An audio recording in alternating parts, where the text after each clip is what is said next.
This is a bit of an emergency, so I'll get right into it. So I, 40 male, had been married to my soon-to-be ex-wife, Megan, 38 female, for almost 12 years. We have a 14-year-old son together, Johnny, as well. Or at least I believed he was my son for all these years. Anyway, Megan and I had met at work, and we had only been dating for 1 year when she found out that she was pregnant. I was kind of skeptical about having a baby so early on in our relationship, but she wanted to continue with the pregnancy, so I decided to support her, and we moved in together after we found out about the pregnancy.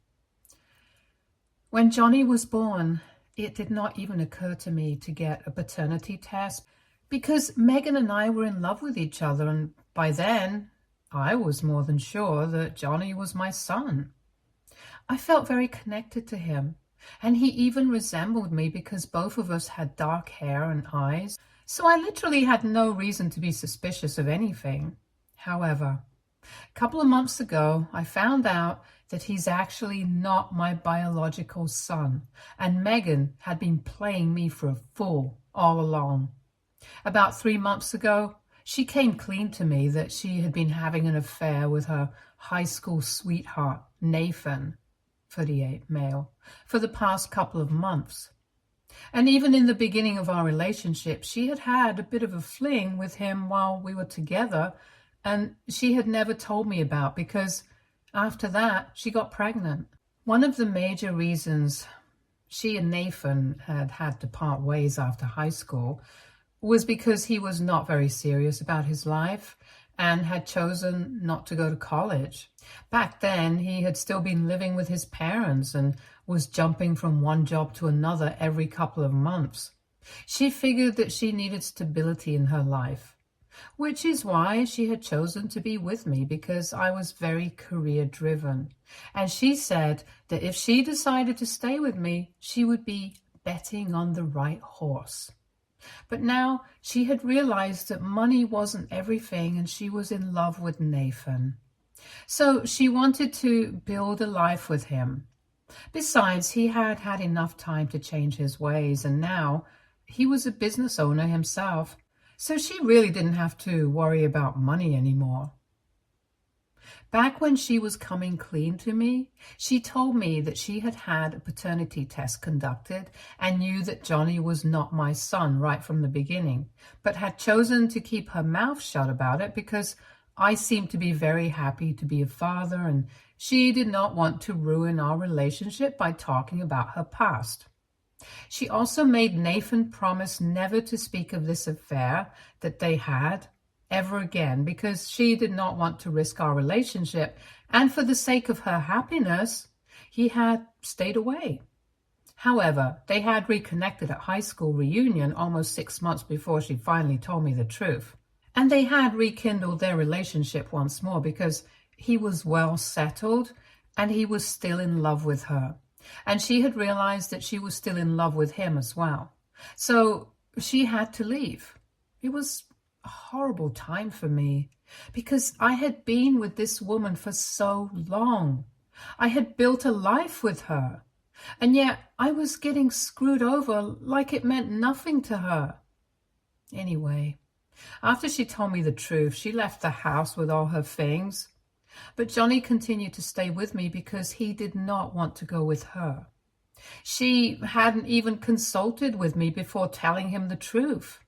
And he already knew everything before I had even come home from work. So both of us ended up having to console each other while we cried since our lives had been turned upside down. I knew that no matter what happened with the divorce, I was going to make sure that we had shared custody of Johnny, because regardless of his biological parentage, he was my son through and through. I had raised him, and nobody could take that away from me, not Nathan and not even Megan. I spoke to my lawyer and filed for a divorce within hours of finding out the truth, and the terms of my divorce petition were pretty simple and fair. I was going to keep everything that we had, And she had better not hope for an alimony because she had been a stay-at-home mom for the past 14 years since she had quit her job after Johnny was born, and in spite of all of my support, she had cheated on me. She had already been using me for money for all the years that we had been together. I was not going to allow that to happen any longer. Of course, she was not in agreement with that and contested the terms of the divorce and demanded alimony as well as a huge settlement amount. I was ready to fight for that. I didn't mind, but she made things much worse by filing for full custody 3 weeks ago because apparently she and Nathan were planning on relocating to another city so they could open up a branch of his business there as well, and they wanted to take Johnny with them. I would be given visitation rights, but she demanded full custody since things have finally worked out. So she could play happy family with Nathan now just because it was convenient for her. There was no way that I was going to allow that to happen. And since we could not sort this out in mediation, this matter ended up going to family court. I was pretty confident that this would be a cakewalk for me, but she and Nathan started lying through their teeth about what kind of person I was. And I had to work really hard to prove them wrong, which is what has been complicating everything. Even though Johnny himself has said that he would like to stay here with me since he has grown up here, they are doing everything in their power to make it seem like Johnny is misguided and I'm the one manipulating him, and they think that I'm too much of a workaholic to be able to take care of him on my own, and he would be better off living with his mother. There's also the fact that I'm not actually a biological parent to him, which is why everything is taking twice the time to be resolved.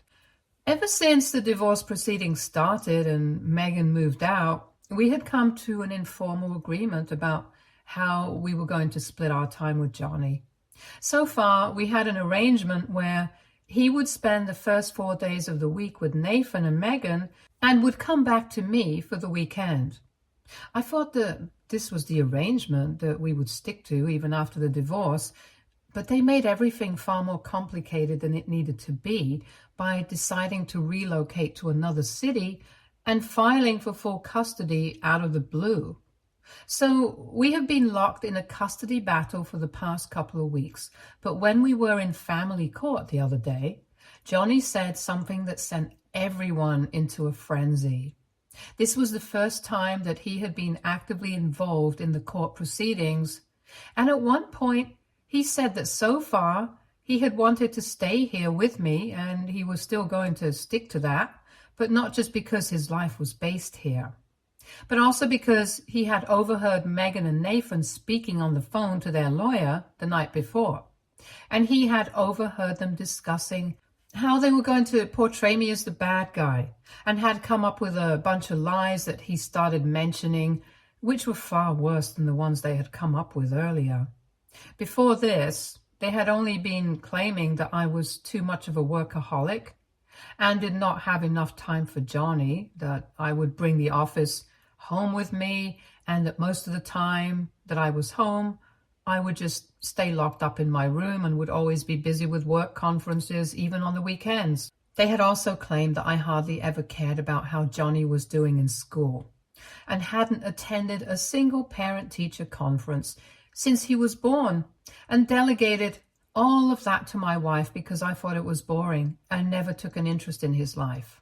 These things were easy to disprove, but apparently Johnny had heard that they were going to take it up a notch, and they were going to really make it seem like I was mistreating him by claiming that I would beat him up and scream at him for the slightest of mistakes.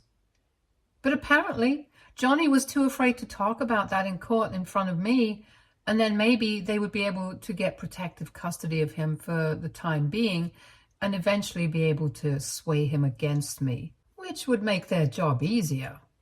So he wanted to stay ahead of them and clarify for himself that he had never been mistreated by me, and if anything, it was Megan and Nathan, who were mistreating him by dragging him into this messy battle for his custody and using him like a pawn just to get back at me for my divorce petition, which would leave Megan with absolutely nothing. Even though my petition was fair, since she had never earned anything on her own and had even had the audacity to cheat on me in spite of being heavily reliant on me, she thought that she deserved the alimony and the settlement that she was demanding and was planning on using Johnny's custody as leverage against me so we could come to a settlement in the divorce. And on the phone, he had heard her saying that once they had the money from the divorce, she would invest in Nathan's business and take it to new heights. And they had been practically raving with joy while discussing this, so volume had probably been the last thing on their minds. Unfortunately, they had forgotten to account for the fact that at the time, Johnny was staying with them and hadn't yet gone back to me, so they had been pretty loud and he had been standing right outside the door and had overheard everything. After Johnny exposed Megan and Nathan, nobody knew what to do, and so the meeting had to be adjourned because our lawyers got a bit too loud and we ended up having to leave early. I was pretty pleased because after Johnny had spoken up, I had turned to look at Megan, and she literally had her head in her hands and was holding onto her hair with such force that I thought she was going to tear it out, which just meant that all of this was true and she was screwed. I was happy with how the situation had turned out, and instead of going back home with Megan, Johnny decided to walk up to me, and we started to go home together, but Megan was furious. So she stopped us right as we were about to get into our car, grabbed Johnny by the arm, and started shaking him by demanding an explanation as to why he would do such a thing in court and ruin his chances of getting to live with her and Nathan. When I saw her shaking him, I lost my temper and I went up to her, stood in between them and pushed her back so that she wouldn't be able to lay a finger on him.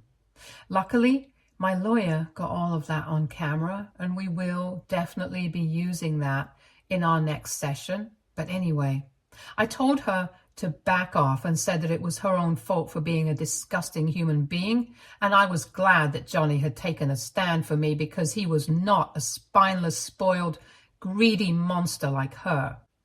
I was already pretty pissed off by the way that she was treating Johnny, especially after what I had found out in court. I was in no mood to let this carry on. But then Nathan came to her rescue and started yelling at both of us about how she had done so much for our family, and now we couldn't even let her have a real shot at happiness with him. I was not even interested in speaking to that guy, so I just rolled my eyes and started getting back into the car again. But then Megan continued to hang on to Johnny's arm and said that she was not going to allow him to come back home with me because I was the one brainwashing him against his own mother, and she was not going to allow this to happen. She told me that so far she had only been fighting for full custody so she could take Johnny with her and Nathan when they moved away. But now she was going to make sure that I didn't even get visitation rights. These were bold words from somebody who had just been exposed as a liar and who had been planning to lie in court so that she could get her grubby little hands on money that she did not deserve. Anyway, I told her to unhand Johnny or I would call the cops, and she said that she was his mother and she had the right to dictate where he would go. Even Johnny kept trying to free himself, but she was holding on to him very tightly and kept insisting that she would not let him go home with me. After one point, things got a bit heated, and Johnny is pretty stocky and built, even though he's just 14.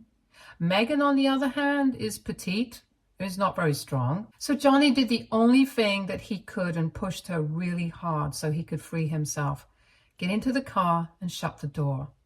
But after she had been shoved, she started screaming at the top of her lungs about how I was encouraging her son to attack her, and she was not going to let this slide. I thought that was an unfair thing to say because he had not attacked her. He had just tried to free himself of her in the process. She might have been shoved a little. She would have fallen, but Nathan was right there to catch her, so no harm done, right? Well, apparently not, because she and Nathan kept standing in front of our car and said that she was going to make sure that I lost custody of him, because if I was encouraging him to be violent towards others, just because things were not going along my terms, then I was definitely not fit to be a parent. It was not until I honked for so long that the horn ran out that they finally moved out of the way and allowed us to get back home. It has been a couple of days since then, and I'm still wondering if it was the right thing for me not to reprimand Johnny for pushing his mother. He seems blissfully unaware, but I'm in a dilemma right now because that day he had definitely shoved Megan really hard, and he's very strong, so I don't want him repeating this kind of behavior with anybody else. But under those circumstances, I feel like he was justified in doing what he did. Anyway, I'm just confused about whether Megan had a point or not, because Johnny has kind of had problems with violence in the past, so aita for not telling my son off for shoving his mother away from him? Update 1. Hey, so a couple of you asked me why I said that Johnny has had issues with violence in the past, so that's because a couple of months ago he was having problems with bullying in school.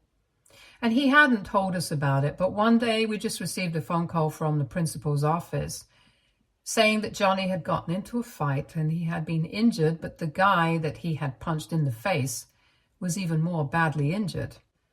Apparently that guy had been bullying Johnny for several weeks and he had ignored it initially, but then the guy started taking it too far and started cursing at our family, and Johnny didn't like that. He told the other guy to cut it out a couple of times, but when he still didn't, and even tried to vandalize his locker with curse words, he just snapped and punched the guy. So there was a whole fight in the hallway. Obviously, I told Johnny that violence was never the answer to anything because I didn't want him getting into fights and roughing it up, but I was kind of proud of him for standing up for himself. I guess Johnny has never actually been violent unless the situation calls for it, and I think that's a good thing. Even in this situation with his mother, he was only trying to free himself. He wasn't actually trying to hurt anybody. So Megan misread the situation and is trying to use that against us, but I'm not going to doubt myself. It has been a week since the incident, and tomorrow we have to meet again. First, we're going to meet with our lawyers so we can come to a settlement for the divorce, and then we are meeting in court for Johnny's custody. After the revelation during our session, I highly doubt that they stand a chance, so tomorrow might be the day that we can finally shut this chapter and come to a conclusion about what to do. Regardless, my lawyer and I have put together all the evidence that I can scrape together, that I'm actually a good father and we are looking forward to winning this thing. And more importantly, it's Johnny's words that will count the most. And he has made it very clear that he does not want to go live with his mom. And it's not just because he wants to live here and doesn't want to relocate, but because she is just a straight up terrible person, and so is Nathan. And they will never be able to raise him well. And we definitely don't need another person like them. I was talking to Johnny a couple of hours ago, and he told me that he was really nervous because this will be the first time that he sees his mother after he had pushed her off of himself, and he knew that she was very upset about it. He confessed to me that he was trying really hard not to care about what she thinks, but ultimately, she is his biological mother, and we have spent so many years together as a family that it's hard to come to terms with the truth now. He told me that he was really afraid of what would happen if by any fluke he ended up getting handed over to Megan and Nathan. But I reassured him that it was not going to happen. I would go to any court in the world to make sure that it didn't happen, so he could be with me because he was my son. Nobody cares about some stupid paternity test. If I say he's my son, then he's my son. That seems to make him feel slightly better, but I can tell that the whole situation has been taking its toll on him. I don't even know how I'm going to deal with the situation if ultimately I do end up with custody of him. How do we recover from that? Because eventually his mother is going to leave the city and move away with Nathan. I'm pretty sure that after everything has happened, she won't be willing to see Johnny again if she doesn't get custody of him. She's just that kind of person, and I don't want him to lose his relationship with his mother because I don't want him to resent me in future. Anyway, we are leaving, and maybe tomorrow might not be the final day of this case. But for my sake and Johnny's sake, we are hoping that it really is. Update 2. Hi, so something very weird happened just now. It's almost 4 a.m. now, and I was asleep, but then almost an hour ago, someone rang the doorbell, and when I went to open it, I saw there was nobody outside, but just a brown envelope left at the door. I even went through the security footage, but whoever left it outside was dressed in all black and had a hood pulled over their head. So I couldn't figure it out, but that person was taller than 5'3", so it couldn't have been Megan. And they were either kind of on the chubbier side, or the hoodie that they were wearing was very bulky. Either way, so I don't think it was Nathan either. And these two people can be the only possible option, since what was in the brown envelope is what caught me by surprise. Inside, there were results of a paternity test, and surprisingly, they were positive. The results were from the same lab where we got tested a couple of months back when Megan told me that Johnny was not biologically my son, and she had shown me the results that said that Johnny and I were not a match. I had gotten the test done 3 times just to make sure that she was telling the truth, and all 3 times the results had been the same and that I had finally been convinced of the truth. But the results that I received just now say that Johnny and I are actually a match. So I'm very confused right now. I don't know which results were fake and which are real. Truth be told, I found it very difficult to believe Johnny was not my son because we looked so similar, and I had never felt like he was not my son. So whoever sent me these test results is trying to mess with my head a day before we meet to decide on custody, or maybe there's something that I've been missing all along.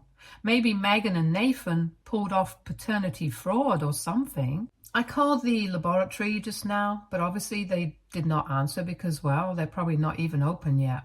However, the first thing I'm going to do tomorrow is go to check out the place because this is really confusing and I have no idea what to do right now. I have, however, spoken to my lawyer about this, and we're going to figure out something tomorrow.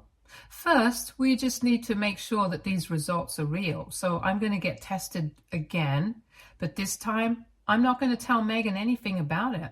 I don't know why, but I just have a nagging feeling that I'm definitely going to get some answers tomorrow if I confront her with these results. Update 3. Hey everyone, so today was a really long day. First, I headed to the laboratory with Johnny and my lawyer to ask about the results that I had received just last night. But before I could ask anybody about it, this guy who seemed to be in charge took us aside and told us that it was him. He had slipped me the envelope last night, but he hadn't actually expected me to come by. He explained to us that the first time that we got tested, Megan and Nathan had spoken to him already after they had done some digging and found out which laboratory the court worked with, and they had had an arrangement that he would change the results and show it as negative so she would be able to claim that Johnny was not my son and try to take him away with her. Apparently, she had basically assumed that once I found out that Johnny was not my biological son, I would give up on trying to be his father and leave them alone. However, when that did not happen, after I found out the results of the test for the first time, and I went back for 2 more tests, she decided to tell this guy to help her out and fake the results twice more.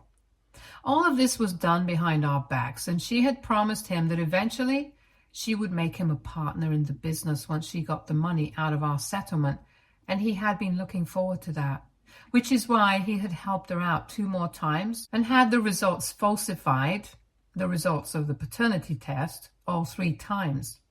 I was dumbstruck when I found out about this because I had literally never even thought that she would be capable of doing something like this.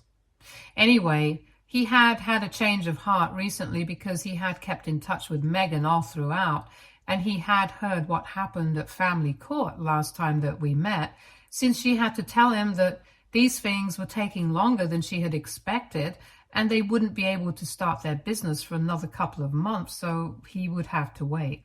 He had decided that he could no longer go with her then because she was clearly very immoral and unethical, and so he decided to slip me that document last night.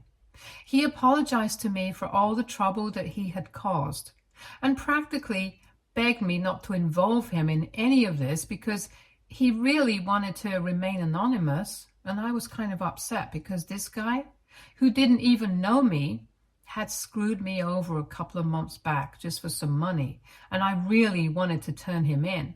But that would just mean going extra lengths for me, and I did not have the energy to do that.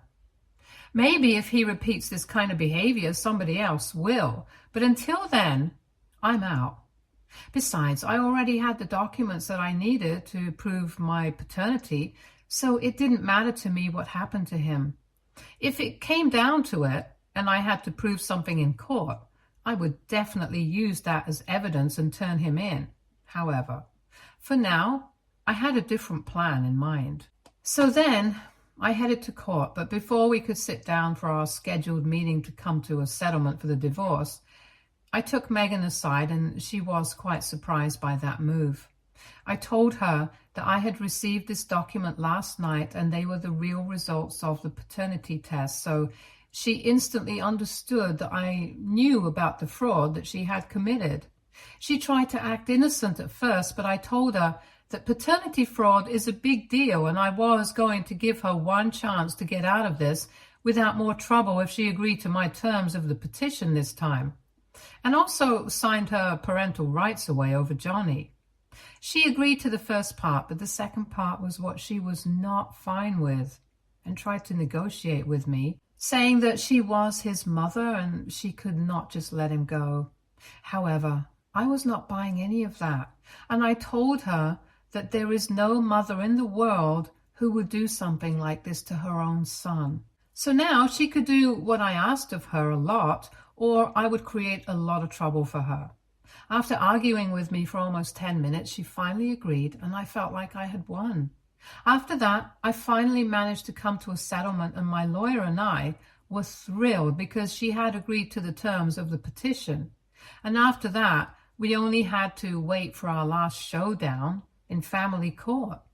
And there also, things went exactly according to plan, and she was unhappy about it. But she agreed to terminate her parental rights over Johnny and leave. That took everybody by surprise, since she had been fighting tooth and nail for his custody for the last couple of weeks, and now suddenly she had given up. So that seemed a bit weird, but I didn't care. I had won. Johnny, my lawyer, and I finally parted ways and went to our respective homes a couple of hours ago, and in a couple of days my lawyer will have drawn up the papers and she will finally have signed away her rights. And then it's just going to be me and my son against the world, even though I think it's kind of been like that for the last couple of months already.